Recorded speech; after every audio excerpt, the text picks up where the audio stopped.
கர்த்தருடைய மகா பரிசுத்த நாமம் மகிமைப்படுவதாக. வெளிப்படுத்தின விசேஷம் 2ஆம் அதிகாரம் 3ஆம் வசனம்.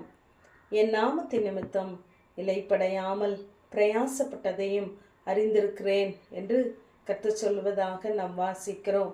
இங்கு ஒவ்வொரு சபையின் நிறைகளையும் குறைகளையும் அங்கு சொல்லிக்கொண்டே வருகிறார்.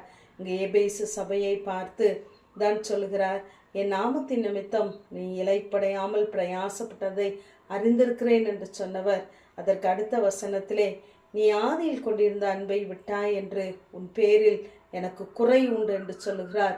ஒவ்வொரு சபையின் நிறைகளையும் குறைகளையும் அங்கு சுட்டி காட்டுகிறார்.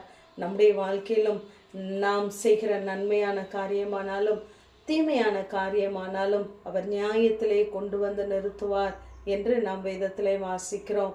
அப்படியாக நம்முடைய எல்லா நற்கிரியைகளையும் அறிந்திருக்கிறார், நம்முடைய குறைகளையும் அவர் அறிந்திருக்கிறார். இதன் மத்தியிலே அவருடைய நாமத்தின் நிமித்தம் நாம் இலைப்படையாமல் சோர்ந்து போகாமல் எடுக்கிற பிரயாசங்களை அவர் அறிந்திருக்கிறார். அது எப்படிப்பட்ட பிரயாசமாக இருக்கிறது?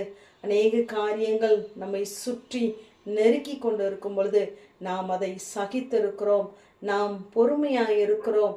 நம்முடைய வழிகளை நாம் தான் தாங்கிக் கொள்ள வேண்டும், சகிக்க வேண்டும்.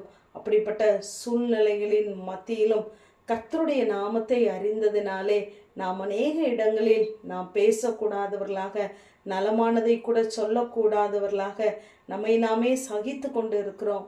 அப்படிப்பட்ட காரியங்களை எல்லாம் தேவனாகிய கர்த்தர் அறிந்திருக்கிறேன் என்று சொல்கிறார்.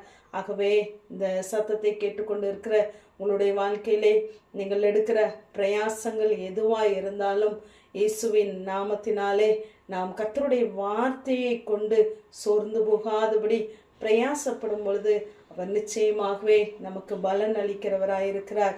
நீதிமானுடைய பிரயாசம் ஜீவனை பிறப்பிக்கும் என்று வேதத்திலே நாம் வாசிக்கிறோம். சகல பிரயாசத்தினாலும் பிரயோஜனம் உண்டு. இங்கு லூக்கா 5ஆம் அதிகாரத்திலே நாம் வாசித்து பார்ப்போமானால், அங்கு இயேசு கடற்கரை வழியாக வரும்பொழுது ஒரு படகிலே ஏறி உட்காருகிறார். அது சீமோனுடைய படகாக இருக்கிறது. உடனே ஆழத்திலே தள்ளி கொண்டு போய் மீன் பிடிக்கும்படி உங்கள் வலைகளை போடுங்கள் என்று சொல்லுகிறார். அப்பொழுது சீமோன் சொல்லுகிறார், ஐயரே, ராம் முழுவதும் நாங்கள் பிரயாசப்பட்டு ஒன்றும் அகப்படவில்லை, ஆனாலும் உம்முடைய வார்த்தையின்படியே வலையை போடுகிறேன் என்று சொல்லி வலையை போட்டதும் வலை கிழிந்து போகத்தக்கதான மிகுதியான மீன்களை பிடிக்கிறார்கள். தங்களுக்கு மாத்திரமல்ல, மற்றவர்களும் தங்களுடைய படகுகளை நிரப்பும்படி சையை காட்டினார்கள் என்று சொல்லி நாம் பார்க்கிறோம். சகல பிரயாசத்தின் பலனை அனுபவிப்பது தேவனுடைய அனுக்கிரகம். இங்கு சீமோன் முதலாவதாக தன்னுடைய சுயத்தை நம்பி அங்கு மீன் பிடிக்க போகிறான். இப்பொழுது கர்த்தருடைய வார்த்தையின்படி அவன் செய்யும் பொழுது அந்த பிரயாசத்தின் பலனை அனுபவிக்க தேவன் அவனுக்கு உதவி செய்கிறார். வெறுமையாய் போகப்பட்ட படகு நிரப்பப்பட்ட படகாய் திரும்பி வருகிறது. இரவெல்லாம் பிரயாசப்பட்டு கிடைக்காத ஒன்று தேவ வார்த்தையினாலே அங்கு நிரம்பி வழிகிறது. அவன் மாத்திரமல்ல, மற்றவர்களும் ஆசீர்வாதமாக இருக்கும்படி அவனை பயன்படுத்துகிறார். அநேக நேரங்களிலே நம்முடைய வாழ்க்கையிலே தடையில்லாமல் அநேக ஆசீர்வாதங்களை தேவன் தந்து கொண்டு இருப்பார். ஆனால் நாம் பிரயாசப்பட்டு கர்த்தருடைய வார்த்தையின்படி நாம் செய்யும் பொழுது அதிலே ஒரு அற்புதம் உண்டாகிறது.